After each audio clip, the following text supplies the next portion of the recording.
Welcome to the show about all things making music, from the creative process and workflow to gear and recording techniques. I'm your host, Brian Funk, musician, producer, Ableton certified trainer, and author of the 5-Minute Music Producer. Let's learn to become better music makers. Welcome to the Music Production Podcast.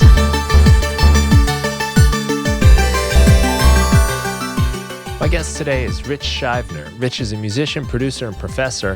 His book, Living Digital Media, explores how creators produce their works. In it, he documents the emotional journey creators go through and the behind-the-scenes experiences that shape their work. Rich and I are reconnecting after meeting and working together at my finished February workshop at Ableton's headquarters. Rich shares his experiences writing his book, creating music, and live streaming. Please welcome Rich Shivener to the Music Production Podcast.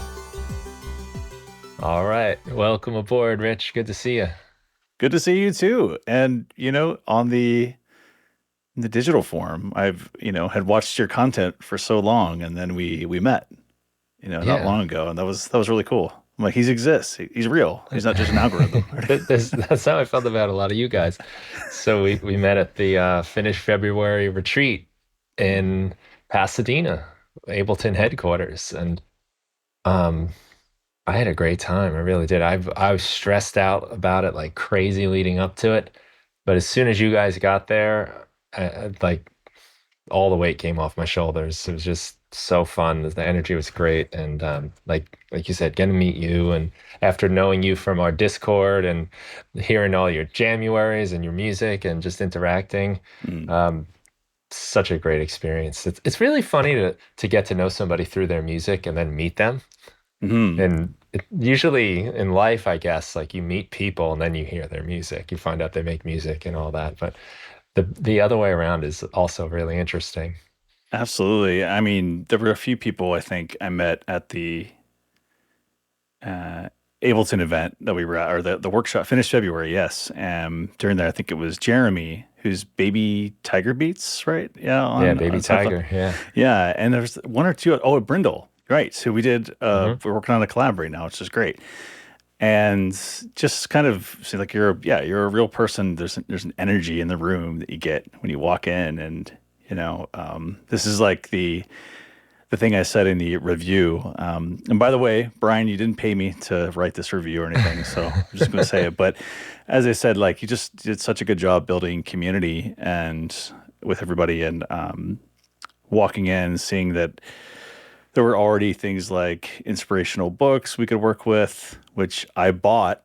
I bought the Book of Obscure Shadows because you showed us that the first day. Yeah. And I've been obsessed with reading that. You had copies of your book. You also had plenty of snacks and waters and all those things. It just immediately were like introducing people from, Ableton and so forth. I think Alberto we met as well. That was great. It was just such a I think the first day we kind of just talked, and got some ideas of what we were working on. And that's the stuff that you don't really get. You can get that community on Discord, right? You can share that content, but like actually just being there was super powerful and interesting.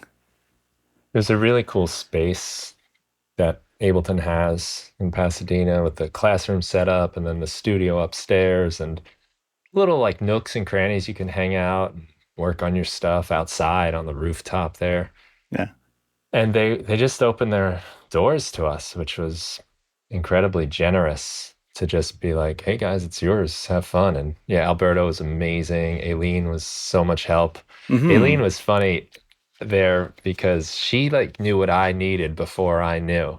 I was talking to Dan, I think it was at the time, and she just was like, here, and she gave me a headphone splitter. I was like, I was just realizing I needed that. How did you know? She's like, I got you. Yeah. But they were so hospitable, and I couldn't have imagined it going that well. In my head, I saw all the possible things that could go wrong. So I spent the leading months like trying to figure out how to avoid all that stuff. It's a bit like teaching, right? You have like a plan, and you don't know until everybody gets in the room if it's going to work. You don't know what the relationships will be like or the interactions with people. And I just loved that everyone there wasn't trying to posture in any way to say like I'm doing incredible work or look at me. It's like I really appreciate what you're working on and let's work together, just kind of alongside of each other, whether we have our headphones on or Hmm. in the instance with Aileen, I think she was in the demonstration demo room or the showcase room with all the pushes and moves. And it was near the end of the evening where a number of people, along with her, were recording with materials, kalimbas, and I think there was a hand pan involved, sampling the moves. It's just very magical, right? No one was sort of resisting that idea. It was okay to kind of fail a little bit, and Yeah. experiment and play. So yeah. Hmm.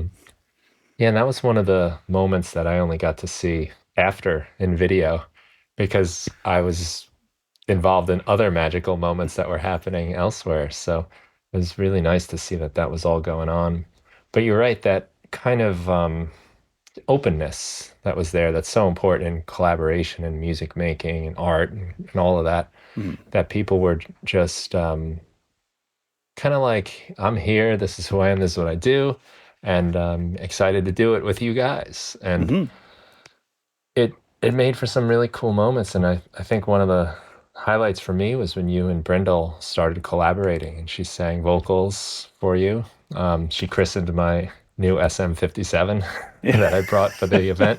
So it was cool to know that thing got off to a good start. And um, to for me as well, to know both of you guys musically and then to see you come together was just a really fun kind of like reward of the whole event. Yeah, I remember meeting her the first day and saying like, I was a fanboy of your submissions during January because, they were atmospheric and brief in the way that you would get a really good sense of the idea and then, it would fade. It would be a minute or two. Mm, And for the beginning of January, I put so much pressure on myself because I knew this was going out like to public, right? And I don't know. You just want to make sure it's got something there. But, a number of folks, including her, would just put it out there and they were polished, don't get me wrong, but they were ideas. They were just sketches. And I was just like, you know what? I can take this and put these ideas to like 1 minute and be okay with that, be content. It doesn't have to be a finished song by any means. So there was a yeah. lot of inspiration just sonically listening to her work, and it was a real pleasure just when we randomly, we were sitting next to each other, by each other at the place, and I just said, "Do you want to sing on this? This would be great." And the open idea was very interesting because I think there was a time where you were sitting next to me, right, and she's singing, and she's singing in a room that it's I would say it's a room that you may say is not treated for singing. It's there's air conditioning going on, creaks, there's people outside, but I still love that idea like of just Mm, doing it right in the moment with a kind of abandon for everyone to see. They could look in the mm. window and see someone singing, and that's just it just shows that kind of open creativity that might inspire others, I think. And yeah, we're continuing to work on stuff. So I'm hoping we can now put something out in the near future. Oh, Yeah. that's great to hear. Yeah. Yeah. Yeah, it's like everyone kind of let their guard down in those moments. It's we're vulnerable when you're sharing your creativity and your Mhm. music, and there's just so many levels you can feel insecure on, So to just have everyone be okay with that and those moments show you like, yeah, you can do your thing Mhm. um and your thing is appreciated because it is your thing. It's who you are. I think like with January and those kind of like rapid fire challenges, even like some of the meetings that we do with the Music Production Club, where we give ourselves a very limited amount of time to work, the pressure that comes with it kind of alleviates the pressure because you're, it's one day, it's 1 hour. It's of course it's going to be, Mm. you know, it's not going to be the opus grand masterpiece. Mhm. It's going to be, but sometimes be in that spirit, the masterpieces come out. And There's just a weird irony that really kind of fascinates me. I think this is a good way to bring in your book because you kind of talk a lot about this creating in public and sharing and letting people have access to you as you're working, Hmm. um, which is a very vulnerable state to let people in while you're creating. And sometimes I feel that way when I'm doing stuff. I might make like a song like, oh, I should be streaming this or sharing it or something. Hmm. But I only can know that when it works out because there's so many other times when it doesn't, and you don't want to make that your display. Hmm. But I thought I wanted to really speak to you about your thoughts on this topic of sharing the work in public and being vulnerable like it was, like we were, in a lot of ways in California. Yeah, I love that segue. Thank you, Brent. So yeah, I booked Living Digital Media. There's sort of two parts to it that came from it. I got interested in just kind of behind the scenes stories of how creators, starting with scholars, because I myself am a professor full time at York University, and am producing a lot of scholarship. And I think one thing I started thinking about during my dissertation is just phase a couple years ago. Wow, that was 2018. Geez, so long ago now. Is revealing what goes on behind the scenes, right? And so I'm making all these claims or these ideas that we need to be doing this as a field. And there are numerous people before me who were making those kind of arguments. And I said, okay, if I'm going to continue pushing this argument forward and like understanding how people make, why don't I practice it as well?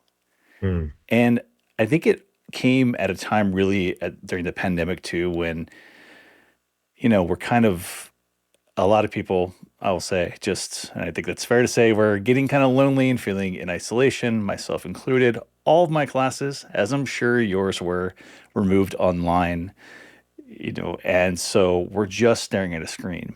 We need to build community in some ways. I built some of that community by playing on Discord, playing games. Had never done anything creative on Discord. So I started thinking, why don't I just document my entire process for this book? And I started just doing it offline at first, recording my screen, sort of as we're doing now, and trying to come up with, I guess, time lapses of how words and ideas would come together. And then someone had asked me sort of what I wanted to do, why I named the project this, but I started streaming on Twitch. I came up with this idea of 100 days of writing. Let's just get on Twitch for 100 days and record for at least an hour. Hmm. Maybe sometimes less if I was out of ideas, but maybe even longer if I was going, because I wanted to know what that was like, because game developers were telling me that there was an enormous value in live streaming. You got immediate feedback, you built community, you raised awareness of a forthcoming project, or you solved problems. And I just admit, like it was terrifying to get to turn on the record button, have my face on there, which is a choice I made, and have my screen up with something raw, unfinished, just code or text. And I remember one Hmm. of the first comments I ever got, the first few days I was streaming, someone said, "Why are you writing the conclusion of this book when you haven't even finished it?" But for me, it was like a matter of trying to just get words down. And that's how my process works. I don't write from beginning to end. I write kind of my way through the middle, and then I'll write a lot of pieces and then just sort of remixing them and cobbling them together as I go. But for me, it was like, I got to do something here on the stream. What can I do? Oh, I can just write a lot of placeholder text in different ways. Oh, I'll get to that part later. Or I can outline or do something. And where is my thinking going with this? Yeah, it was just a matter of trying to see what it was like to be so vulnerable, because I had followed people on Twitch as well who were streaming their game development, and had enormous communities as a result, right? Getting on every single day and streaming their work. I'm like, what is that like? I mean, how do you sort Hmm. of deal with those pressures, or do they feel like pressures? Are you okay with being vulnerable? What's at stake when you do that? And yeah, as a result, learned a ton of things about processes, and then started thinking, as academics like to do, theoretically about what it means and what are the key kind of terms that come out of it. And the things that I sort of organized the book by are collaboration, revision, and delivery. How we do those things, and they're all kind of interconnected in different ways. And then lastly, I'll just say, because I'm sort of going on about this, but um, as I started doing it too, I was thinking, okay, I could do a book that grounds all these findings in. I could stream it and show my work, but what if I make the entire book open access? And everything you can access just by downloading it, the images, the sounds, the book, making it part of putting it under a Creative Commons license. And that was also different too, because I think in academia there's a real like insistence sometimes to have the physical copy, the print of what we do. But this is going to be all digital, and so I'm designing it and writing it from the ground up. With some templates, things of that sort. Mind you, Creative Commons materials, but I'm working as a temporary publisher and the writer before it gets anywhere. And I just said, look, if I'm going to try to get other people, readers, to think about this stuff, like open access, and being open and vulnerable as a creator, I got to make it open access. It's the only way. It's reciprocal too for all the people who gave their time and participating in interviews and so forth. It's like meta, I guess you would Yeah. say. It's a form following the function and kind of walking the walk while you talk the talk. Yeah, absolutely. I mean, it's very, very easy to um, publish. I think publish in places that are maybe read by few or just folks who are in the fields. Certainly, we have amazing. Like I say, we is like the field that I'm in is rhetoric and writing studies. To publish in a number of fields that might be behind paywalls. They're really great journals. And we have a number of open access sort of publications as well. But in a number of cases for print ones, I've had to apply to make it open access. So it's either a fee that I would pay or that my institution would, and that's all great. But I'm like, what if I start from the ground up and just propose it to be an open access book? And that's why I went with the publisher I did, Computers and Composition Digital Press, because they're a digital imprint. They were already open access, and I said, I don't care really about the pay, in this book. It's about the visibility, and there are other ways of. I have a job. I have a full-time job. It's great. But again, it just felt kind of icky to do all this research about openness and then not try to make it open access itself, if that makes sense. Yeah. That's a great opportunity.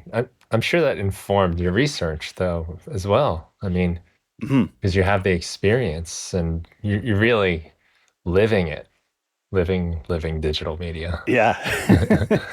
And, don't get me wrong, I learned just a fraction of what it's like to live digital media, but to see and speak with creators again who stream 6-7 times a week for even 5 or 6 hours at a time or more. That's their job. Their job is really as a streamer, so they can make income to produce games. And even when they do, it's not a lot.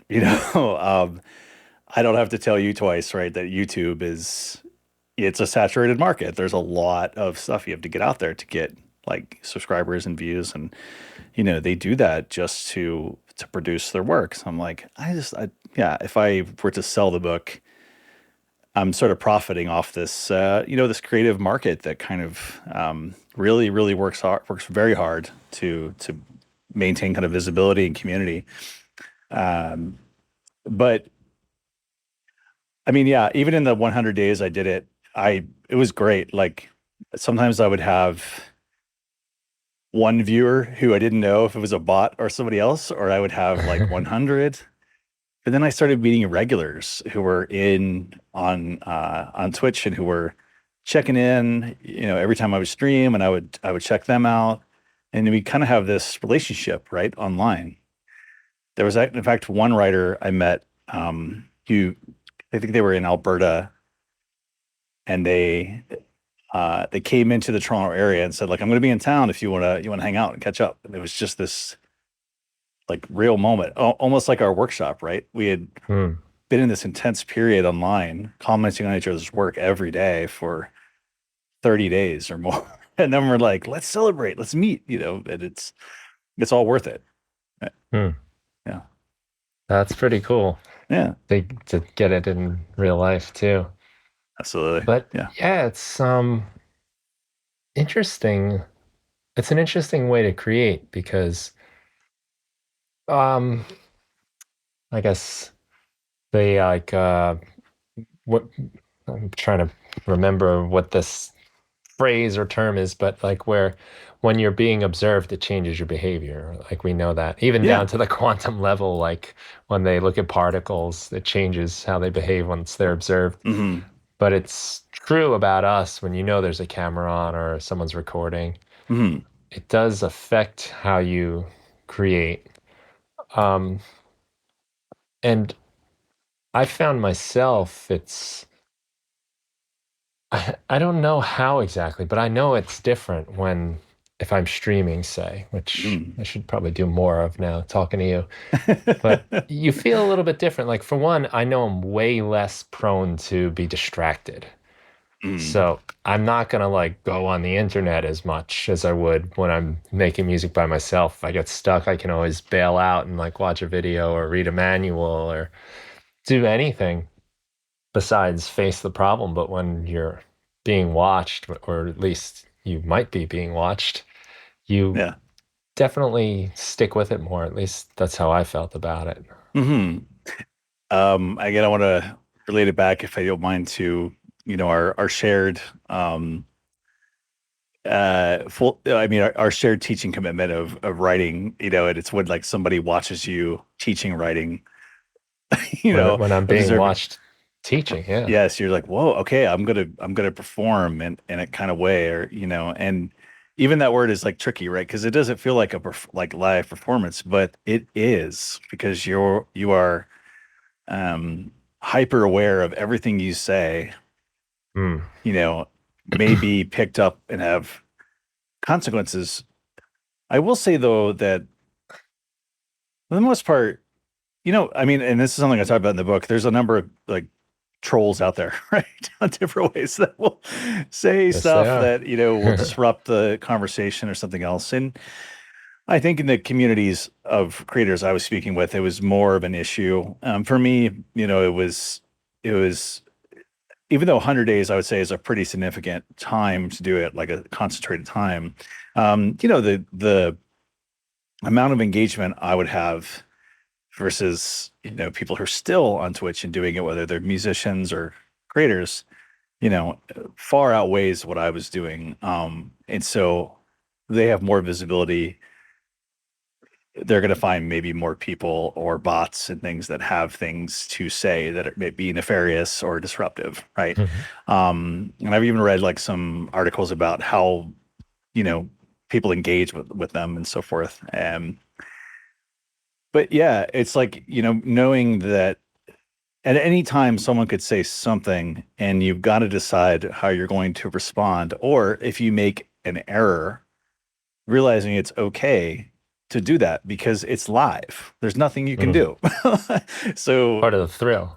yeah, it's like and that was one thing I loved was, I would sit here, and as we've sort of gotten now, like, while I'm looking at this and talking to you, I've got us on one screen. I've got, another screen with some other material. And having that just all there and saying, look, I'm having this problem with this code, or I'm going to work on a voiceover for an hour, you know, um, in Ableton, or move into Premiere later on, mixing all these things. And just having someone say, like, you know what, make sure you back off from the mic a little bit. you've got a real like wolfy sort of sound about you while you're Mm. doing this. Um, or, I can still hear your ambient sounds in the background, even though I try so hard to eliminate those things. It was this kind of community problem solving that would happen, but I'd always frame it like that. Like, I'm having this issue. Does anyone have even like a little marker on the side that's like a note that would say, today, this is what I'm working on. And it sort of changed the message from like, this is just absolute garbage, like, keep working on it, to like, let me help you turn that garbage Yeah. into something interesting, right? Gotcha. So you're not saying this is a show of my virtuosity as a writer. Watch me work in an hour and turn out gold. You're No. saying, here, I've got this thing I'm working on. Here's the issue. I like that. That's a nice way to frame it. Yeah, 'cause I think you could approach it with music, right? Like in two ways. You could say, um, I'm going to get everything ready to have a nice stream. I mean, let's just compare our two cameras, right? Your camera looks amazing. Like, I could see you turning it on, just jamming. You've got it all set up, right? And you go, and there's no stopping. You're just going to jam and play. That's it. Like, that's all. There's tons of those on YouTube and Twitch, and I love it because, like, sometimes you just see like the power goes out or something, or with DJs, they perform live and then they get kicked off YouTube in the middle of their stream. Hmm. That's it. There's no recording or anything. It's like, I got to come back. I got to start back up. Or you could talk about process, which I'm kind of more interested in that. So, like, I think I would rather see, like you, rather see anyone start from the ground up with an idea and just show us what I think. I think it's safe to assume that this stuff is really hard, like writing, whether it's textual or songwriting, it's really hard to do. Like, and it takes a lot of like cranking in the mind to get this out. Hmm. But I think we don't, I'm going to say we, I should just step back a little bit when I say that. I certainly don't show enough of that struggle when I'm working on it. But there are times that I'm like standing up and walking around, I'm getting snacks, I'm sitting just staring at this piece, or I'm just reading, and maybe referencing some tracks, things like that. But that's all just kind of like off the screen, right? For Hmm. for myself, especially now. But I keep thinking, like, should I go back to doing this? Because I don't know, it just holds me accountable as well, I find, Yeah. in some ways. Yeah. Yeah, that's kind of what I'm getting at, how I've felt doing Yeah. it. It's like, I'm on now and I'm, I'm trying to do my best, but also just, I'm not going to fool around as much as I might. I mean, that even happens when I have band practice. Hmm. You know, the guys are here and we're working on something and like we got to power through a little bit. And Hmm. there's, waves of energy and stuff and where I might get a little low. If I'm on my own, I might bail out. I Hmm. might do something different, take a break, or like I said, get distracted by the entire wealth of human knowledge that's on the computer right at my fingertips. Yeah. But when there's other people there, sometimes their energy might be up here so they can kind of pull you up, or you just know, like, look, we only got this amount of time for the whole week, so we got to get to it. Hmm. And there is a bit of, like you said, accountability to that. And it's healthy because, it's not, there's no gun to my head, so to speak, that we have to do it. But it does make you say, okay, let's get to this. Let's get down to business. Hmm. Let's make sure it's worth your while if you're tuning in. Hmm. And um, in addition to that, where you're creating, and in my case, I was creating something, whether it's again bits of audio or video, but mostly just writing the chapters. Yeah. We're also dialoguing with people, maybe like sort of like band practice, right? Iterating together. But Hmm. in this way, it's text on your right or left side of your screen, someone saying something. What are you working on? Or what about this? Or like, and having that community at the same time. And that's something I'm actually giving a talk this week about this to another university, is sort of ways of trying to break out these tasks I mean, mostly just speaking from my own experience on the book, but how I would say, like, I'm going to set my timer on the screen for 50 minutes, similar to how we've done in the production music club. I think I've come to one meeting so far, so I need to come to another one. But Do them on um, Thursday. yeah, excellent. Yeah, but I like that you sort of give us a time limit. Mhm. And in writing groups I've been in, they do the same thing. The Pomodoro timer of 25 minutes, I always extend it to 50 because I just find after 25 minutes I get up too much and I get distracted very easily. So, it's same thing for the stream. I set it for 50 minutes with a goal for the day, which is to work on like code or again, like a piece of sound, treat like edit it or scrub a piece of sound. And it just kind of gets everyone focused a bit, but then you can still have that community conversation if you feel like it. Yeah. At the same time, you've got like a clear agenda that um, the viewers, I mean, just again from my limited experience, like appreciated and really respected. And I see that a lot in on Twitch too for writers. They then kind of sort of say, 30 to 50 minutes of this, and then we'll chat, and vice versa. It's just it's a Mm. nice sort of way of also encouraging your audiences to write with you, compose with you at the same time. Mm. Yeah. Yeah, that's kind of the format of the meetings we do, Mhm. the music production club. We talk a little and then winds up being about 45 minutes of making music and then come back and share what we did. Mhm. I think I'm going to try to tighten that up a little because sometimes in Mhm. the beginning, the talking and the chatting and sort of waiting for people to arrive winds up going about a half hour. I think I'd like to dial that to like 15 minutes so that Mhm.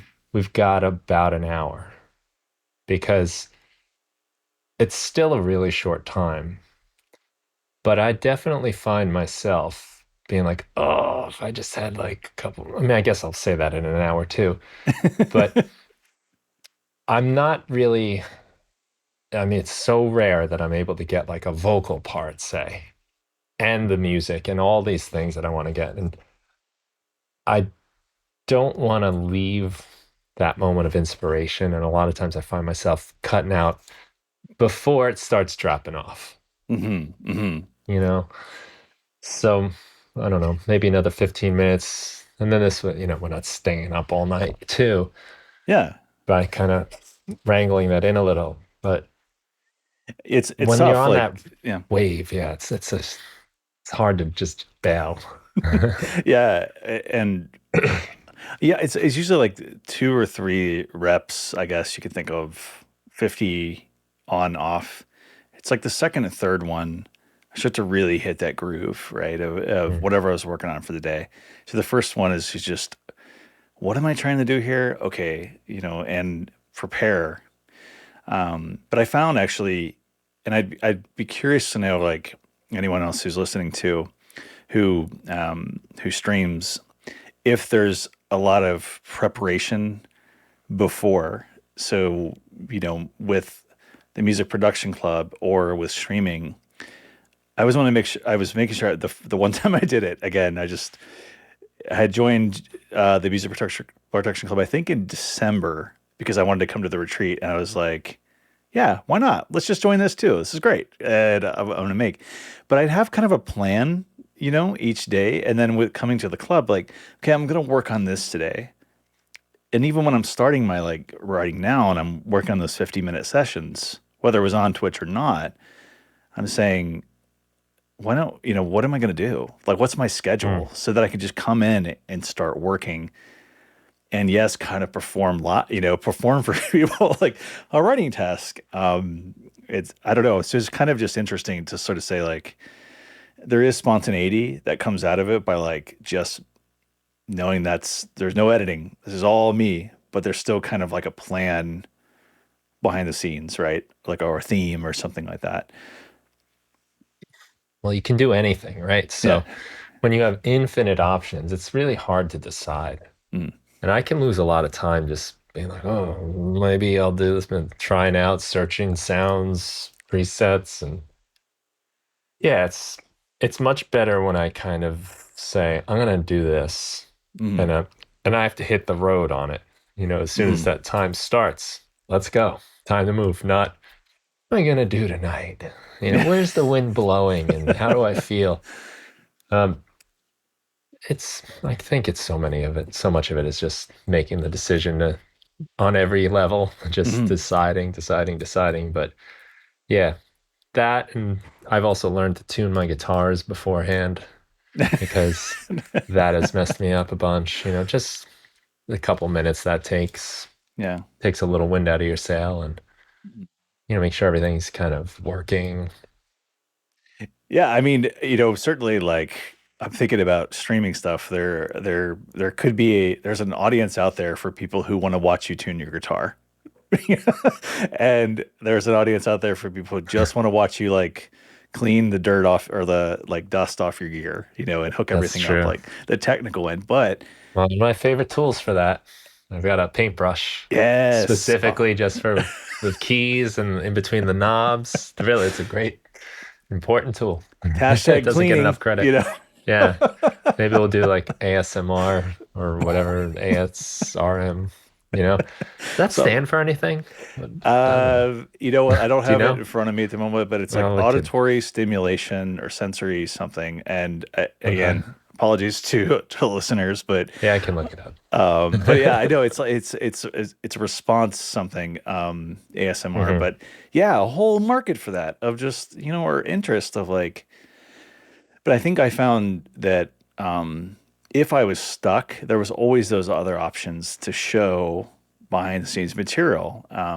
Again, like sometimes when I see, let's say DJs who will stream live on Twitch or another platform, like I would be really interested in just watching them curate their list and saying, this is Hmm. what I'm thinking about doing, or like, taking apart like a CDJ or something, like, thinking like what goes on. I think like you just get to see some kind of human aspects when you do those things. On my end, I just say that because there were times where I'm looking at uh, what I was gonna do for the day, and I'm like, wow, what am I gonna do on this stream? And it would just be line editing, and to some folks that's incredibly boring to do and No, we're annoying. talking about like Yeah, like you would in writing, like grammar and just fixing a that kind of stuff. sentence. Yeah, Yeah, okay. exactly. Or like writing up like the abstract for a paper, the summary of it. Hmm. But also like, there were times where I just spent, I think I did a couple sessions of this where I would just edit um, interviews that I was putting together or like my voiceovers and just showing that everyone that I would do like 3 or 4 takes of it and then scrub parts of it as I go. Right. And, Hmm. again, like that's tedious work. I think that we don't think about like not no we don't think about, but like it just like often lives off, in isolation and something we're doing like when we're polishing up and isn't made content. And I think I keep thinking like the things we may just take for granted that whether it's dusting with a paintbrush, excuse me, which I may have to do. That's all. That's like interesting, maybe interesting content for somebody, and just they might say, I do the same thing, man. That is like, oh, I love that idea, and it's trivial to us, but perhaps fascinating for another person. Yeah. Well, I'm probably not going to watch too many videos of people dusting their gear, but I did watch one somewhere along the way that gave me the idea, and it did change things. I mean, that's it's kept my stuff cleaner, probably working longer, and a little more appealing to touch. Yeah. I mean, for all the things I've watched over my lifetime on the internet, I mean, that's one that's stuck around. Yeah. So there's something to that. Yeah. I mean, I had to make sure I got his name correct, but Liam Killen on YouTube, he's in Montreal. He always has this thing when he does interviews with folks where he blows he's like a dust blower, Hmm. air cleaner, and like brushes off everything. And, it's just this like ritual he has. But I think people are here for it. They're like the little, Like what's going to come out today yeah, kind of yeah. Like thing. it's just like this kind of funny thing that, when his viewers will sort of laugh with him about. But it's become like a staple, just that 2 seconds of like, blowing it off. And but yeah, certainly, like, I don't know if I would. I agree with you. I wouldn't want to watch like too many streams of somebody dusting, but Hmm. you always have that as a backup, realizing perhaps that we shouldn't waste content or opportunities, right? Like Right. it could certainly be a staple once a month of Brian cleaning. I'm trying to imagine what that could This is me avoiding making music, be, right? trying to feel productive. Well, and that's the thing too, is like sometimes we need those things um to be productive. Mm, Like, okay, so for example, like this this is a this is my basement. It's got concrete all around it. It's a nightmare to any recording person, but still, you know, I spend so much time, and I'm curious if you do this too, like unraveling wires, all this stuff. Like I mean, this thing we were talking about together online, this microcosm, like mm, it's sitting here, and all the wires from the trip are still here, like in a suitcase. I just didn't take them out. But I have to like do those things to be creative. So I'm like, okay, if I were to go back and do this kind of live work, maybe I'll just just every once in a while show somebody like how annoying it is to unravel wires, yeah, so, yeah. but not too often. Yeah. But I'm kind of looking around and some of the little minor things that I've done to make my life easier Mm, and to make this easier and faster to get to work are important. yeah. Like they actually really do matter. I've got like some of my own version of cable management going on and Hmm. the way I like to store things so I know where to find it. So Hmm. I'm not just looking all the time. Hmm. Um, I was even just thinking because after we speak, I'm going to record the intro to this podcast. So I don't know, maybe there's some content there. Just this is how the show goes, and for somebody that might be doing one or trying to think about do one, or it might just I don't know. Yeah, yeah, But maybe. Yeah. it does also make me think a little bit about a bigger theme that's been coming up a lot in these conversations is like, with like AI, of course, coming around and doing everything for us better than we can do it. Hmm. The humanity in what we do seems to me to be more and more important. The story behind it, the people, the feelings, emotions, and, you know, obstacles we overcome and we endure to make stuff is interesting. And so much in looking back in my life and like the stuff I've enjoyed, the music, the artists, and all that, it's often the story. Like you hear somebody say, "Who is this?" And Hmm. Hmm. you want to know, like, who are these people? What band is this? And what do they stand for? And what's this artist's like approach? And all of that becomes interesting. Hmm. And to bring it back to something we did in the retreat, we did our sampling field trip where we went around the block and we spent like 10 minutes or so just recording sounds. And we all thought about the one Billie Eilish song where she recorded the street walk sign. It's like Australia or Hmm. something. Hmm. I forget Yeah, where, but Phineas. Yeah. yeah. And even her in general, like her whole ethos working with her brother in their childhood bedrooms, like that's part of the mystique of that. Hmm. And that one hi-hat sound that's really the crosswalk is a hi-hat sound that stands out amongst probably billions of hi-hats that Hmm. we hear every day and never think twice about and don't care about and don't even wonder about. So it's all because of the story. It's Hmm. because there was something human to it. So sharing these little things might, I don't know, like they might be like more and more interesting as we get deeper and deeper into a world where like I'm really starting to see like so much of what I'm interacting with is AI and I don't even know it. Hmm. I'm realizing it now from my podcast when I get emails about guests being on the podcast. I used to be able to spot them easily. It was like, hey, Brian, funk music, you know, we Yeah. really we think we'll be the perfect fit for your show or Mm, your podcast, the music production podcast. They've just felt so, you know, fill in the blanks kind of thing, mhm. insert name here. But now they're like, oh, we really enjoyed your last episode, and it has like a brief summary. But I was like, and that's usually the trigger for me. Like, I'm going to interact with this because this is somebody that's really talking to me and they listened. Mhm. But recently, I'm like, this just seems weird. And it seems a lot like the other ones I've been getting like this. Yeah. So I've been kind of running them through detectors and like, damn, Wow. everybody is just sending AI to everybody else. I mean, look, like, I just watched a couple videos about the whole new thing now is about, I think it's called Model Context Protocol, if I have it right, MCP. And it's about basically creating AI agents to do things like you were just describing, fill out forms, write responses.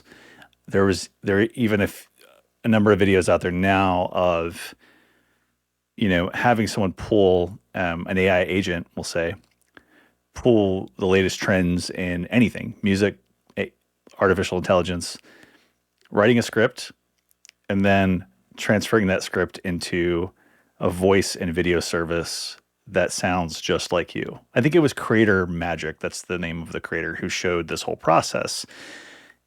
Showed behind the scenes rather than, sort of saying it's me and actually showing how he did it all the way through it. Super interesting to see. Mm. But yeah, like just knowing that you're feeding a system in a different way when you're working with AI, you're interacting with it, so you're training it in a certain way. And I think like this is something I wanted to bring up to you. Actually, thinking about this, it was sort of spinning around in my head when I was we were talking about jumping on the call. Is these AI systems are trained on things like freesound.org and others, publicly available information, which, as I was composing the book, didn't quite occur to me. It had not really taken off as rapidly and as visibly. AI had not at the time. And like, my content that's free, and even though it's Creative Commons, it can be trained, these systems can be trained with my material. And so what I wanted to ask you actually, if I can turn it to the hosts, Brian, if you don't mind, is like, how do you feel about putting things out for free now? Because as many people probably have, as I told you, I got to know you because of your content you put out there, right? Like I signed up for something you put on Gumroad, and I got notifications. You released a lot of great like sample packs and materials for free to use, and then if you want to get the advanced one, here's another level, or you have, some paid things. But there's a kind of vulnerability that's different than the vulnerability we've been talking about earlier of putting your material, um, your samples and things out there, right? I don't know. How do you feel about this sort of stuff? I guess I want to ask. Uh, Well, I'm what, 230 free Ableton Live packs into it. 236 yeah. at the today's date. So I feel pretty good about it. Mhm. I like doing that. I like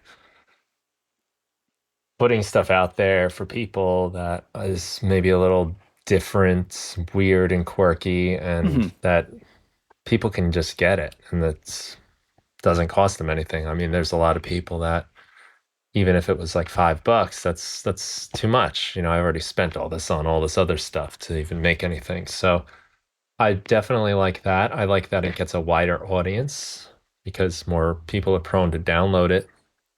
It kind of gets my message, whatever that is, out there a bit too, if even subconsciously on some level. Mhm.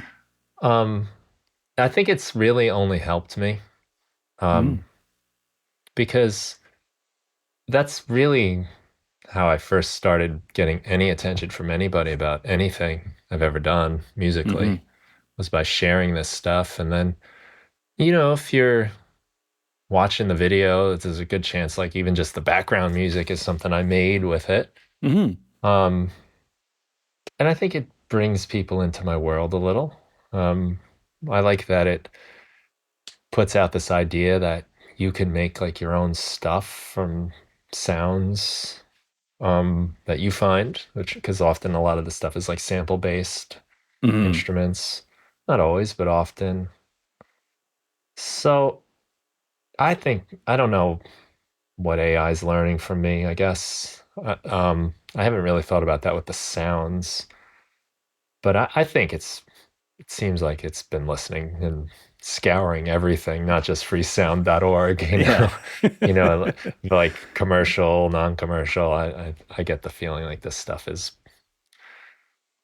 they don't tell you a lot about how they're training this stuff, but there have been Mhm. people that have used certain apps that make songs and been able to almost recreate music that exists already. Yeah. Yeah. And we've seen it with our sort of like MIDI generators, and it's everywhere. There's all kinds of ideas we can kind of pull from, I think. But I sort of bypassed one thing that you were talking about earlier with the sound samples and so forth. Like, we have with AI, we can ask for like generations that come from sort of found sounds or things like that. But I find I'm more and more interested in kind of creating like almost like open but still sort of intimate pools of sounds. So, for example, like with Pasadena, all the creators, I don't know how many sounds we sort of contributed to that sample folder that we made, but it was great to just have like 30 to 50 sounds and say that's your pool that you can work with, Mm, and then taking the time to mix it in a way that's interesting and unique to you. Now, if you use AI for that, like maybe that's interesting,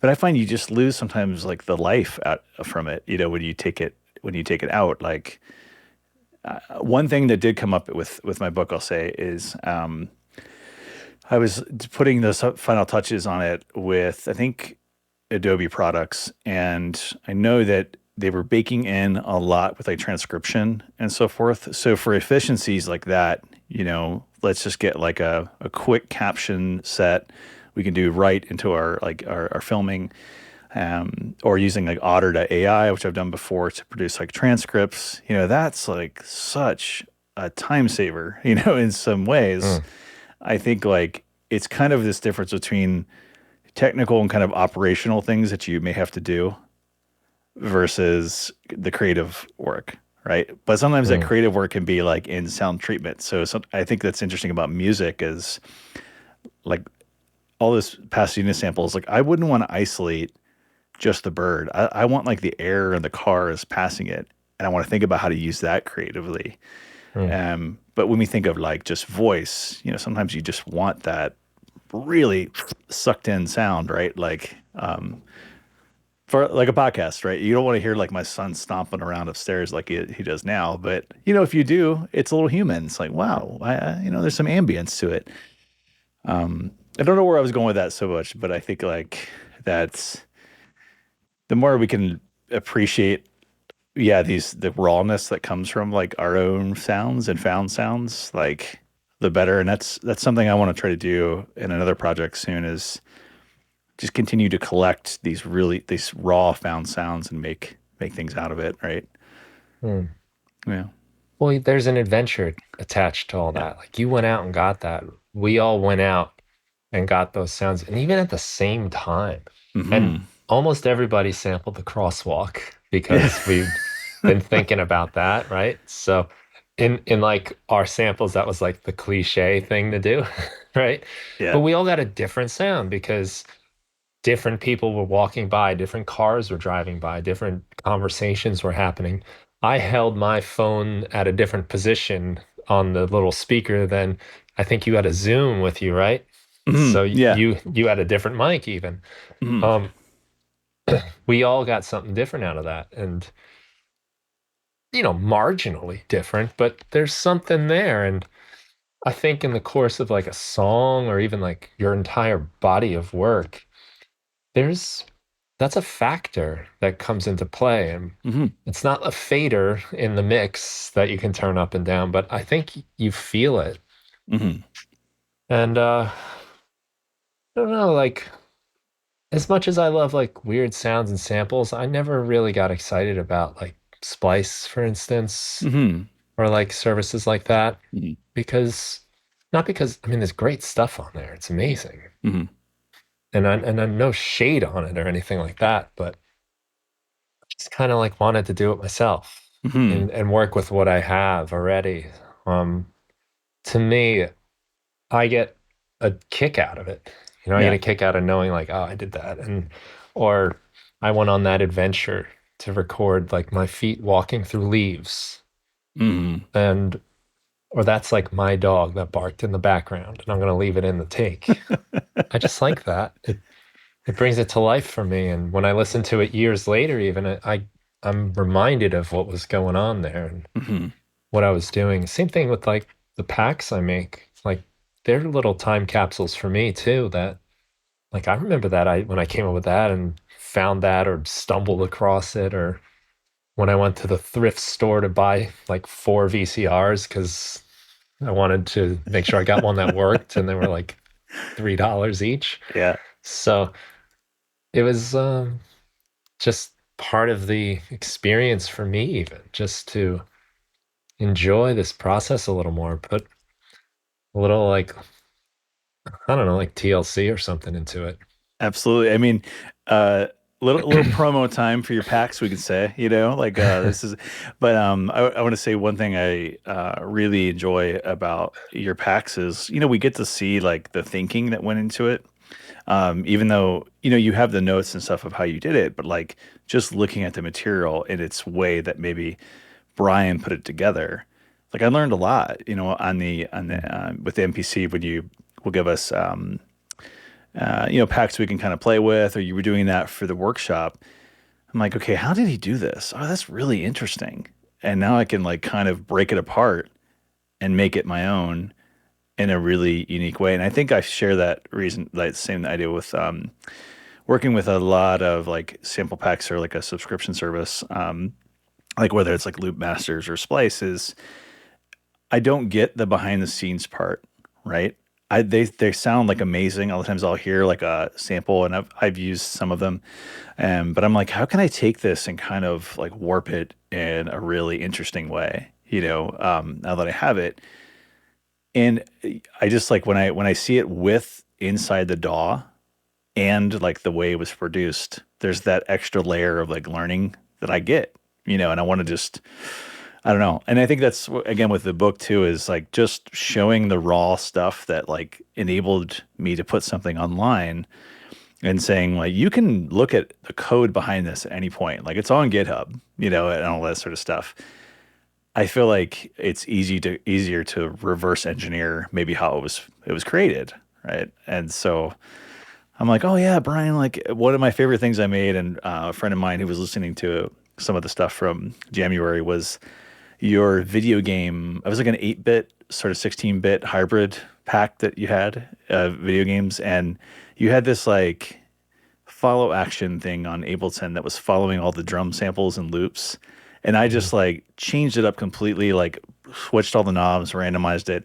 And I was like, this is super fun. But I was like, how did he do this? And just kept looking at how you assigned like macros and the ARPs and all the things that you put into it. Like, you could have just given us the samples and we could have done that, but you showed us both, and that was super cool. So yeah, shout out to you. I'm glad you enjoy that because, Yeah. yeah, like the samples are one thing, but it's more for me what happens with them. So, Yeah. like, it's cool to like get those sounds out of the Nintendo or just get like one shots out of like my synth going into a VCR tape or something. Mhm. But Yeah. it gets interesting for me when I start putting it inside of live and start playing with the effects and the macros and seeing what happens and finding interesting ways to work with it. Yeah. I mean, that is something you can really get though. I mean, at least with the stuff Ableton puts out, there's real people behind those packs they make, and Yeah. um, dissecting them is such a cool way to learn and get inspiration. Just to Mm. see, like, oh wow, how'd they do that? How does this work? And a lot of times I'll do that, and I'm like, oh, I would have done that a totally different way. And look at how it turned out here. And maybe it's more efficient, or maybe it's just a different result. Hmm. But that just gives you more ideas for the future. And Yeah.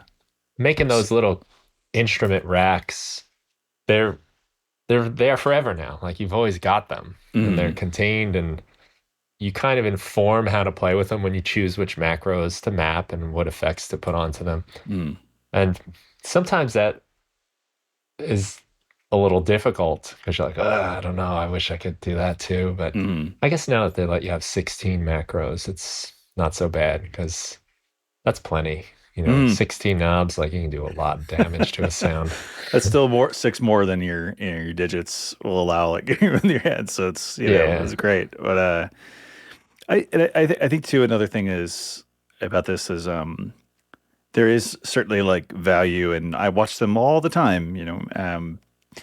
Online tutorials for how to do certain things in Ableton, and then there's also just providing the materials and letting someone sort of figure it out with the tools that are available. And I think there's such a power in just exploring and kind of failing with those materials for a while. Like, I mean, yes, I under time constraints for January, I would have an hour or two, so I couldn't get super deep into these live packs and so forth. But like, I could go back sometime and just sit for a week trying to unpack what Brian was doing on this, and I think that's kind of interesting for learning. But it just shows sometimes like a template or something can be the word that's coming to mind, and I hate using this word exploited, but it could be used like to a real original way for yourself, right? And for me, like when I take things like for my book, I used a Creative Commons template called from a developer named AJ on a website called HTML5 Up, and downloaded that, and it was a template called Massively. But I insisted like in trying to take it like apart completely and building it from the ground up in a way that fit like the vision I had. I just didn't have the skills to build something completely, nor did I have AI at the time to tell me to build, web templates or anything like that. I Mm. wanted to learn all from it, but the way I did it, just downloading it and kind of looking at every bit of it, like the HTML code, the CSS, everything like that, and learned a lot from it. Now I can teach that sort of stuff, like in classes, and attend to my own website that's built from the ground up, like with a template. But everything inside that sandbox, just like a live pack, is made by me. And it's super gratifying in that way. Yeah. Well, that's, I guess, how you can learn about a lot of things is when you just take them apart and look inside and see what's happening. But then you don't have to do that. You can just use it too and just be off to the races. Like we were Yeah, talking about getting started and preparing for like a live stream, having a template that you can exploit in the most like positive yeah, sense of the word, that allows you to just get going and yeah. and work. It provides you a little bit of a workflow. Like, all right, here's a direction you can go. And then you're free to adjust and change and fool around as much as you want. But having a little bit of a starting point, I mean, that's Mm. how I usually would teach Ableton Live, especially to like kids when I had my club after school. Oh, you did? Okay, cool. Yeah, it was great. Got canceled, unfortunately, because there's no money to pay me like nothing, which I Yeah, don't even know. yeah, It's like they got to cut something, so yep. let's cut this Hmm. thing that doesn't cost anything. Yeah. Anyway, Oh I'm man, not yeah. bitter. I can I'm tell. not. No. No, I'm not. But No. it's a little frustrating. It's because Yeah, it like would be. it was really valuable to a lot of kids, Mm. but I would kind of put them in lanes, like Hmm. to have a push in live, even live intro is too infinite. Hmm. So it'd be like, all right, here's a drum rack, let's just make me a beat. I'll show you how to do it a little bit and I'll make two and then I'll set up maybe like the arpeggiator. So now you Mm. can just kind of hold a couple notes and Mm. we'd be in key mode and little things like that. I might Yeah. even like set the clips up so that they don't have to worry about stopping recording. They're just empty clips that they can just hit record in and then they'll fill up as they play. Hmm.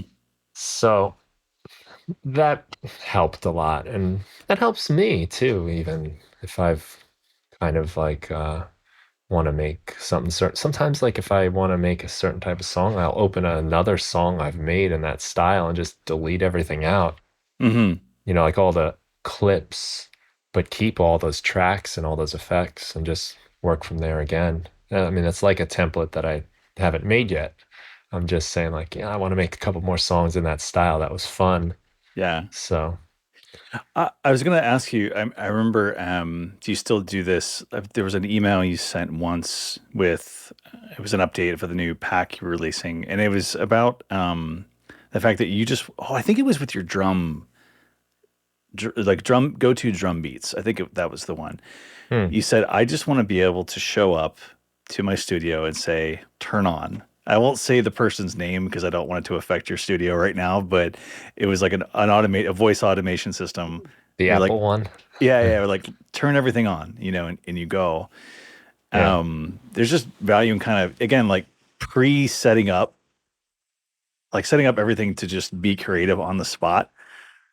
Whether it's like streaming, yeah, setting up like a template that it's, with your open broadcast studio or something else, where you've got everything there, the sound and everything is ready to go. I mean, I find at least that just kind of takes as long as the stream itself, like as we were talking about earlier, just getting that rhythm.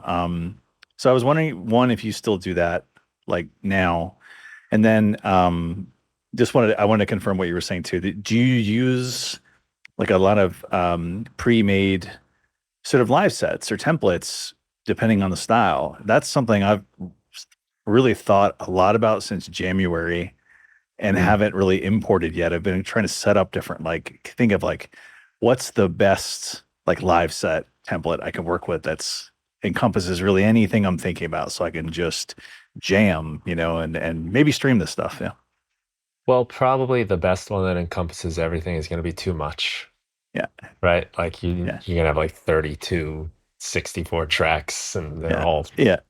it's too much.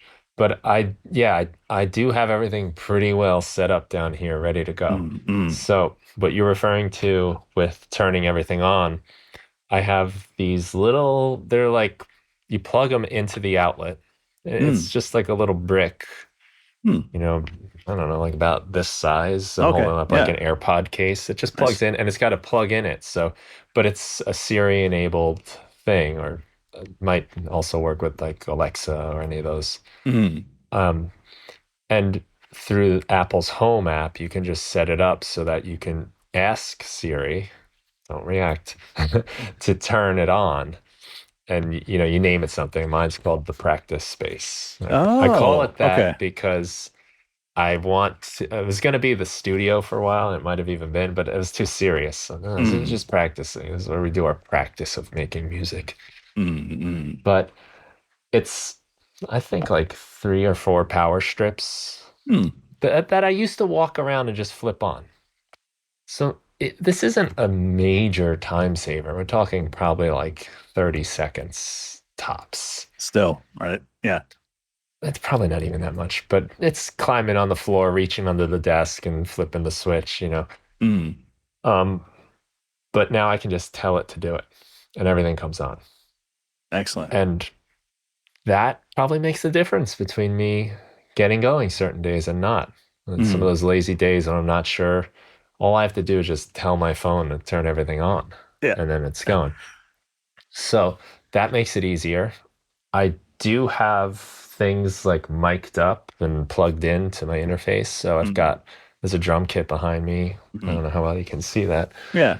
but that's all mic'd up, ready to go. Guitar amp is mic'd up. Mm. Um, these synths are plugged in. Mm. And inside Alive, it's not so much that I have like a set as a template where I open it up and everything's there. It's more like individual tracks. So I don't know if you're familiar with it, Yeah. but if anyone, I think you probably are, but so everyone knows, like an Ableton Live set can be dragged inside an Ableton Live set. Hmm. So you can be working on something and then drag another set to the right, and all of that stuff will pop in. Hmm. So I've got a bunch of little sets, and one of them is like acoustic drums, which are behind me. So I drag that in, and then the 7 or 8 mics that are on the drum are just there, routed, ready to go. It's already been okay. Same thing with the electric guitar. Same thing with Mm. like the Prophet. I've got a one of those external instruments all set up, and it's in an instrument rack that has a delay and a reverb, and I think a chorus on it, Yeah. filter, so that I can just drop that in and start playing it. So there's Yeah. not a lot of problems with it. Even like we were talking a little bit. I don't know if you've worked it out yet, but like I got like this chroma console pedal right here to complement the oh, I forget what the one you have is called now. Oh, the microcosm. Microcosm, right? Yes. So Yes. they're like brothers or something. Yeah. But that's set up as an external audio effect that I can just drag in. Yeah. And I can, now that everything's running through that real nice and easy. So Hmm. that stuff helps a lot. It saves a lot of time. So it's not so much that I have different templates, though I do have one for my band. So that's just a set I just open up Hmm. and everything's ready to go. Guitars, Yeah. bass, vocals, drums, hit record. Otherwise, we don't record. Yeah. Yeah. Yeah, that's Right. the alternative. Yeah. So it's so fast and easy that we don't even have to think of it. I just have to remember to hit the button. Hmm. Um, but that, yeah, like those little things make a difference. So I might decide, I might be making like some weird electronic song, but then decide I want some drums in it, and I can just drag that in like I'm dragging anything into Live, Hmm. and then run over there and record. Yeah. See, by the end of this episode, I'm hoping I convince you to make a few videos of all these even 30-second things you do because someone out there Um, wants to know. I want to know. yeah, I'm Like you know, realizing I'm sitting on some content so, creation right so, here. some gold. No, well, Well, I mean, it is gold for me. It, it might yeah, not yeah, sound like much, but you know, how often do we spend like lying on the floor under the table following wires? Well, I mean, we went through that at the Ableton retreat with the Prophet.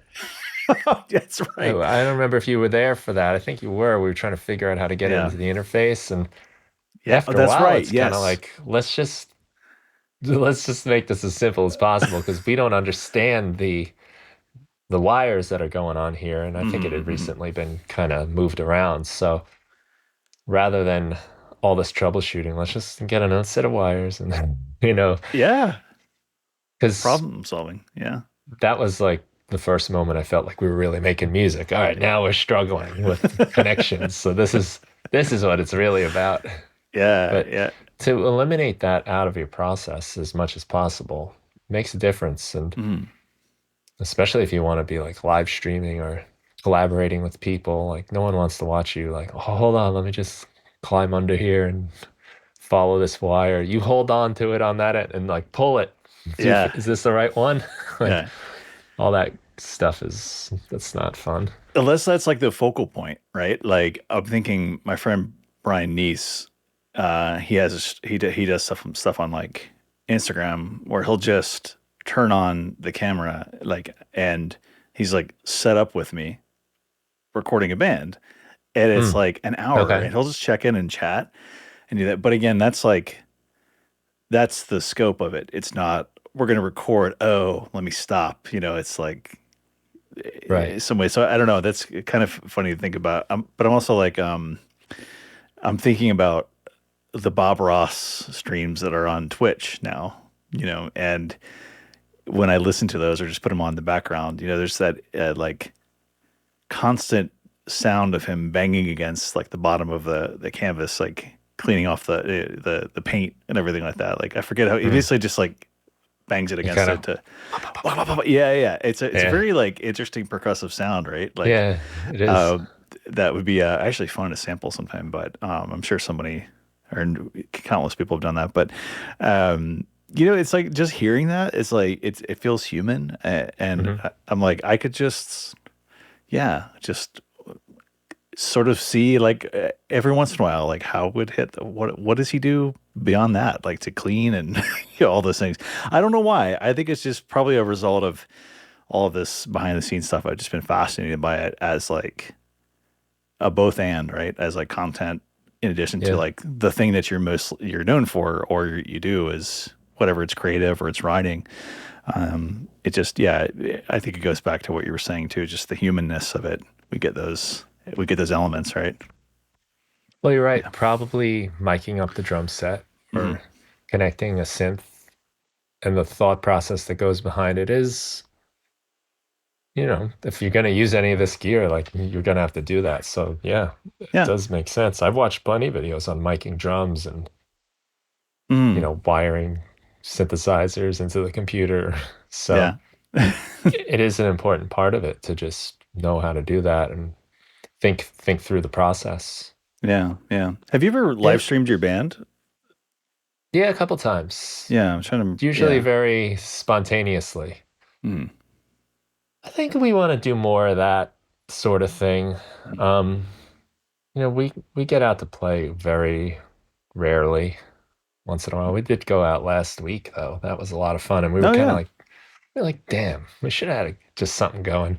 But again, like part of the problem was also just we didn't know how it was going to go until we were going. Right. Yep. So there's a little bit of that fear in there. But I think we were talking and kind of saying it would be nice if that was part of the process. Just like me getting my pedals and guitar cables together is part of my process. Hmm. Maybe just grabbing like an extra stand put an iPhone on, Yeah. um, We saw for the that. hell of it, Yeah. just to have it. We saw that in Pasadena, right? There was a jazz band that had like a camera set up. I think when they were rehearsing, it was literally across the street from the headquarters.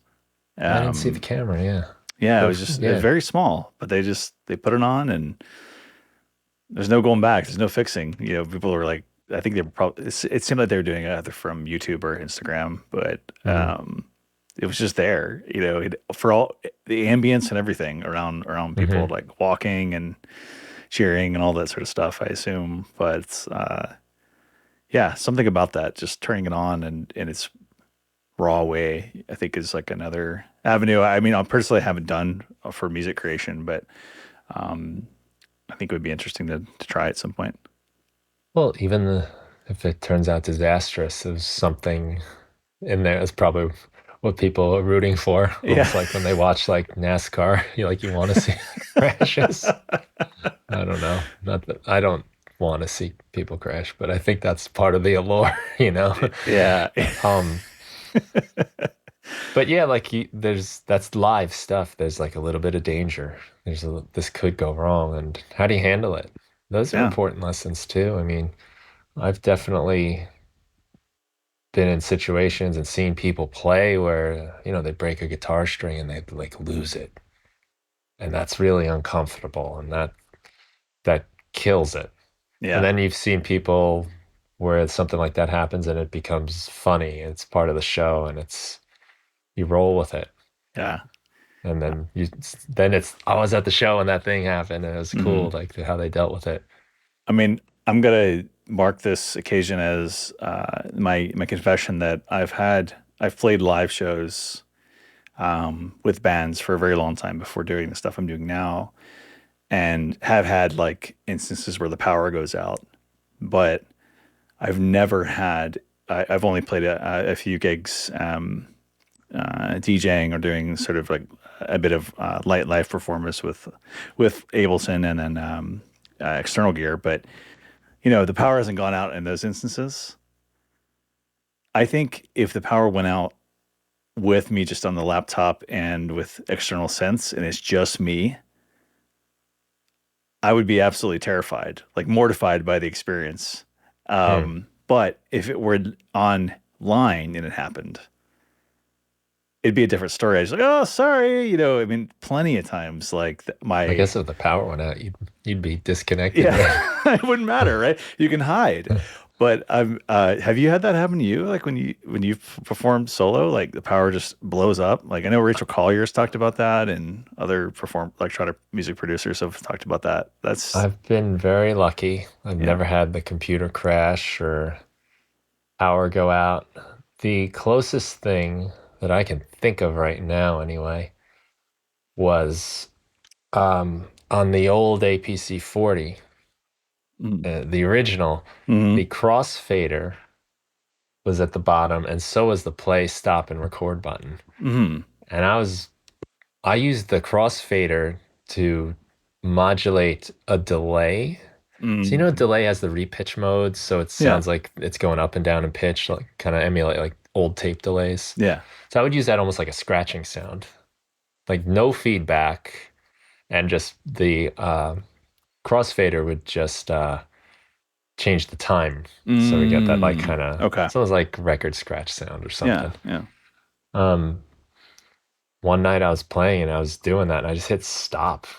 Like my finger just hit the stop button and like everything stops. Like Yeah. that's this song is not even at a musical moment. It's just stop Yeah. off, you know? Yeah. Um, and I was like, oh, but what it taught me, the valuable lesson was I started mapping the stop and play button and the record button Oh, to okay. something very inconsequential that doesn't really do anything. So Mm-hmm. I decided I would map it to like the track header. So all it would do is select a track.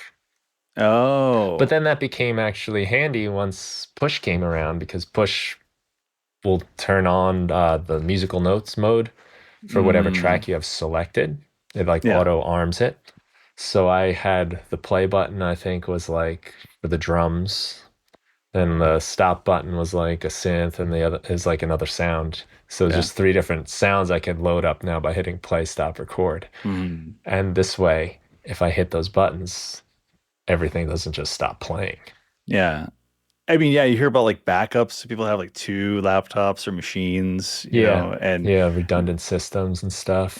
wild stuff, that Yeah. If ends up. you're doing arena shows, like you can't really, Yeah. I was playing like, I don't know how many people, but it was like I was on the floor with them. I wasn't even on a stage at Yeah. that night.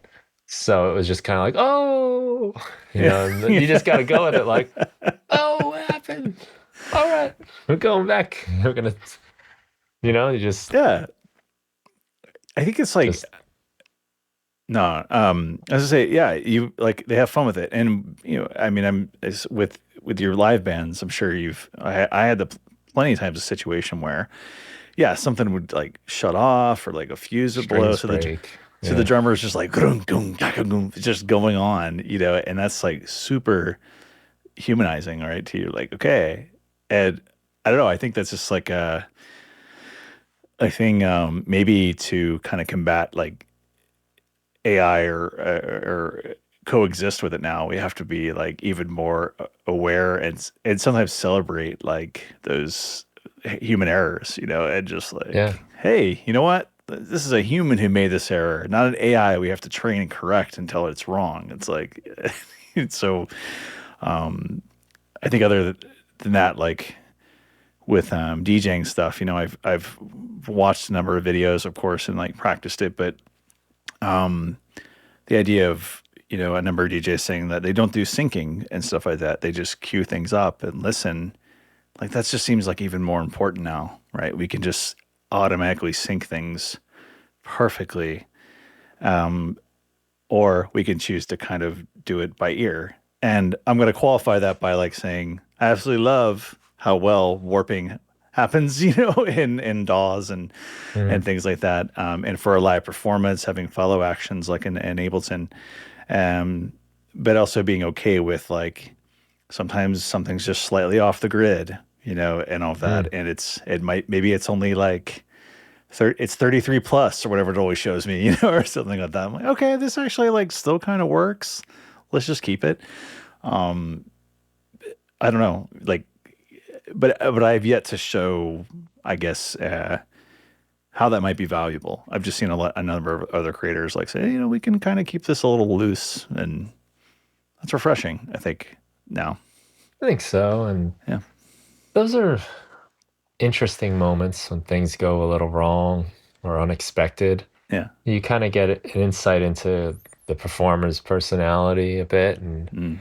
how they handle it, how they deal with it. And I've definitely seen acts where things go wrong, and that's kind of like the endearing moment. This is so cool, that's they're gonna remember this. This was a moment we had together, and the way they handled it was really neat.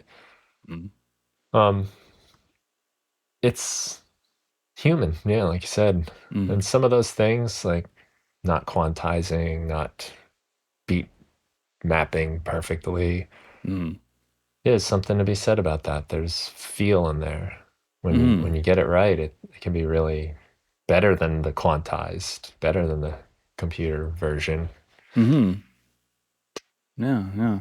It's being okay with like in the project, which I've appreciated the opportunity to talk about, especially is knowing where there are errors in the code. I can't fix them all, but they Mm. still resulted in something really interesting to me, expressively. And someone could take it up and totally tear it apart and build something even more optimized or something like that. But I was like, I'm gonna just work within my capacities, and that's it. Like I could iterate forever on these things and use every tool available to clean it up and all of it. But like, I'm fine to just leave it as is. And like a lot of digital projects, as I sort of talked about, are kind of, they can always go on. They can never, like, infinitely. Hmm. They're living beings that you just constantly update and put out.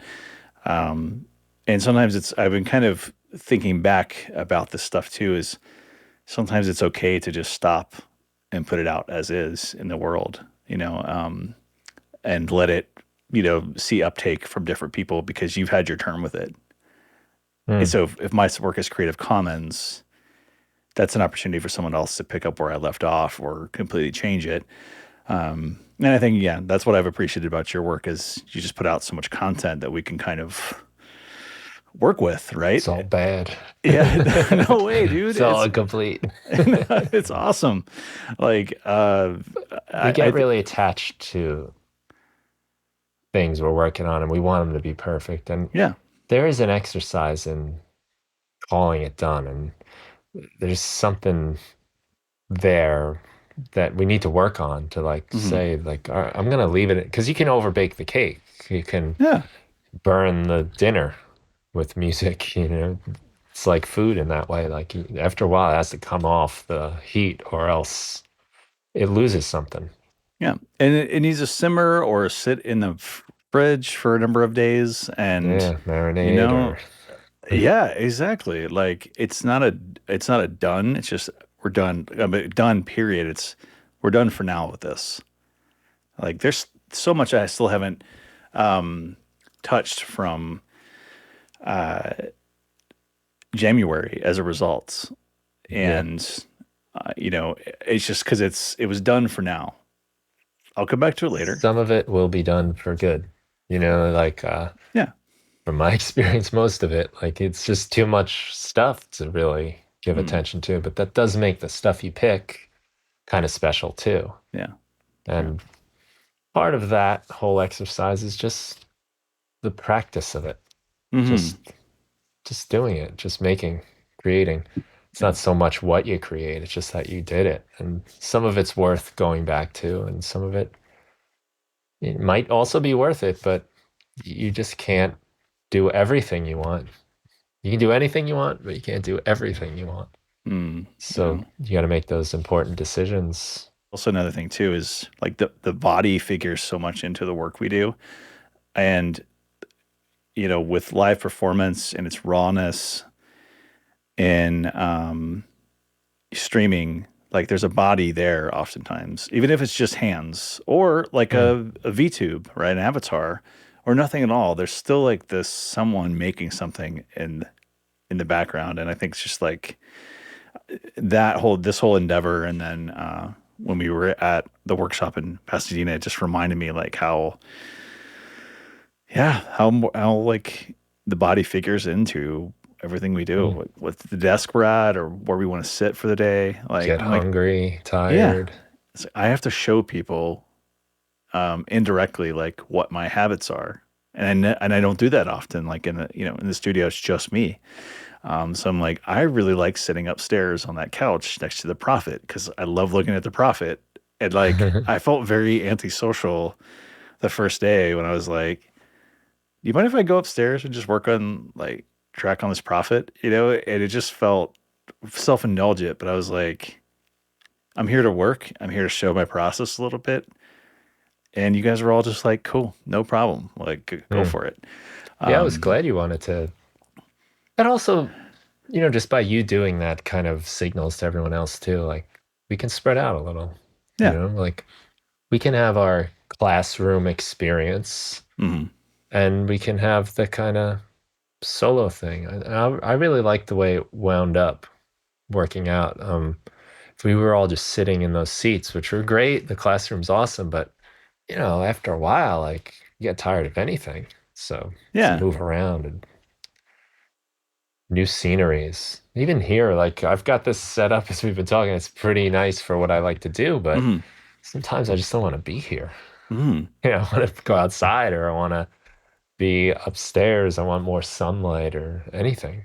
Absolutely. I mean, I love something I've been trying to do more just to kind of be present, even passively, but limit myself creatively sometimes, which would not work for a stream, I guess, for me is take just one piece of gear, like the push or, my go-to sort of companion for a lot of Ableton things like Electron is take it and sit just with that, but near somebody else because I don't know, like I know that they're there and I'm not trying to share the music. It's in my headphones, but it's just like being co-present. Like Yeah.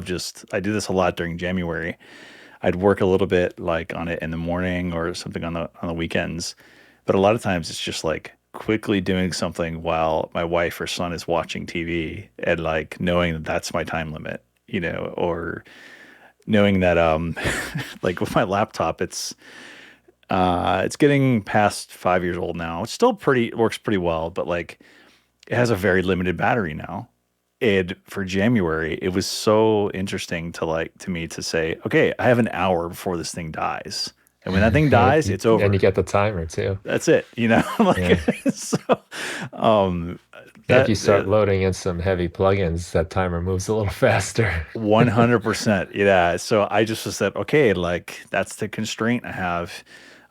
Let's do it. But it's also because I like to just move around a lot, and Mhm. I find it very, very lonely to be like in a basement all the time. And so just saying, okay, if I'm gonna make this work, I can't take up my entire studio. It's like I could take a few things. So last night I was just sitting on the floor by the kitchen with like a groove box and like a one of my field recorders and just saying, okay, like that's something I can pick up and put right back downstairs when I'm done. But at least I'm around people, and Mhm. that's I don't know, just passively like invigorating, I guess, to be around people. I think so. Yeah. I think you feed off energies and all that. I Mm. mean, look at Chuck Sutton came down a couple days just to work because he wanted to be around people that were working Yeah. and just soak it up. So we were talking and he was saying like, this is nice because, if I'm home, I might get distracted by this or that or here, it's almost like when people go to the coffee shop to write, Yeah. because you're just around other people sitting there doing work. There's something that you feed off of that on some level. Yeah. Like you don't know what they're working on, but it seems like they're Mm. really invested in whatever is on their screen. They could just Yeah. be chatting with somebody like on messages, but they're there. You're there together, like in this shared space. It's really powerful. Mm. I have a little story about about Chuck. I appreciated meeting him and talking with him at the workshop. There was a moment where at the very end we were, all preparing to share our songs, and I'm trying to put the touches on this thing that we're going to share. He's on the right side of the couch. I'm on the left. And Chuck is very expressive when he's listening to his music and he's playing it. He's like doing a lot of this and Mm. stuff. And I He's a love that dancer. energy. Yeah, almost like he's got it in his headphones Yeah. and he's showing us some of the stuff and like heads bopping. Just that this sonic energy is just moving through him. And there was one point where I was mixing something. He's doing the same, but our heads are like almost bopping at the same time. So I thought he was listening to like he could hear my stuff, but it turns out we had the exact same tempo. It was like 123 or something like that. Oh yeah. Because I asked That's him later, funny. I was like, "What was the tempo of that song you're working on?" He's like, "Oh, it's 123." I was like, "Wow, dude, that's just magical, like Uh-huh. unplanned and all that sort of stuff." Like, but you can't. That's hard to get alone, right? And I think just yeah, being in those communities is enormous for my process. And again, just the whole scope of the book was about that open communities and trying to operate that way more as a creative. Yeah, I don't know if we have scientific evidence of it or not, but I think there's really something going on. There's like an extra, I don't know, like level, Yeah, like waves or something happening that the energy, you really do feel it, and something happens when you're around other people. And I don't know if maybe we just don't have like the right, sensory organ to pick it up, or maybe we do, we just aren't so conscious of it, but hmm we can't quantify it. I don't know what it is, but there's something to it. There yeah, really is. I mean, when you're around people that are excited and inspired and they're doing something, like we feed off of that. And yeah, it's a great thing to put yourself into from time to time. Because I mean, here we are about a month out of it. And I'm still excited and it's still carrying over into other things I'm doing in life, hmm even in my teaching at school. It's it's had a real important effect, and especially for me this time of year, it's the long stretch between breaks. yes, It's helped me through that, and I was kind of worried that using my break to go to California would kind of rob me of the replenishment and the rejuvenation that that you need. those Yeah, breaks give you. hmm But it was quite the opposite. Like just being around that energy got me inspired in a lot of different areas of my life, hmm not even just music. yeah. I mean, for me, it got me to reach out more to people about collaborating, right, in different ways. Mm. So there's another uh, creator from the workshop writer that I'm working on something with now. We're gonna keep it a little secret, but for a minute. But like, Oh, we interesting. decided to meet up, and we said, okay, kind of in the spirit of like jamming and parameters, why don't we just say name the tempo, name a song key, and come back 2 weeks later Hmm. and just see what we make, But we're kind of Cool. both still interested in the like similar genres, so it works out well. But like, it was like just recently, actually yesterday. Today's Monday, so Sunday we shared the first drafts of just 8 bar, like 16 to 8 bar loops and clips, and we're like, oh, all right, dude, let's go, and work on it together.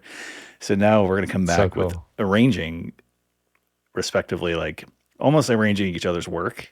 And I'm like, that's a way of getting feedback. Hmm. But it started with the in person part. Like, I haven't really done too many like collaborative first online, then finishing later, except for like the NPC, which is more of sharing and building community. But like, I'm curious to see how this plays out later on. So, yeah. That's so cool. I had Yeah. no idea. I love Yeah, it was fun. it. It was fun. Yeah. Just a Well, this cool is great. creative Yeah. way to interact. Yeah. Yeah. One sec. One sec. So I guess we should probably wrap this up, right? Yeah. Yes. Oh, Sorry, my camera went out. that's okay. Yeah. Where is the best place to send folks to see your work? We Oh, can give sorry. it a, Yep. yeah, no problem. Yeah. Best place. Yes. So it is for music. It's on SoundCloud, and I've been playing with this a little bit. But yeah, it is. I think it's Rick S. Music. Hmm. Yes, so that's Yeah. what I've got. Yeah. So that's why everything from January came out there, and some of them I'm going to come back and make Creative Commons just because I feel like they existed there, and I might use them in some way, but I want to think about those. And then the book, yeah, I've got the link I sent to you. So it's ccdigitalpress.org/LDM. That's what that is. And that's like kind of the main, like the thing I've worked on for a couple of years. And I was really proud to like sort of put out. Um, I think that's kind of the split between my I would say like day job as a professor, and my moonlighting as a creator and stuff like that. Mm. But then again, like what's interesting, not again, I guess to say, but what's interesting to me is these things like overlap a lot, right? Like I want to produce content so that I can teach it, right? And it's just you have this kind of ethos when you come to the classroom when you're making podcast material or sound installations and or video, you want to show all those sort of content creation things, not just through examples, but your own work. I think that's you build some trust with your like students when you do that, and it's also just fun to know how you do it. And I'm real grateful I have that opportunity. But yeah, those are the two places I mainly operate out of. Yeah. Well, I'll definitely put that in the links for this episode. Yeah. I'm Excellent. really glad we got to do this. Yeah, me too. Thanks so Yeah. much. Yeah. Thanks for coming on. Thank you to the listener for tuning in with us. Hope you have a great day. Bye.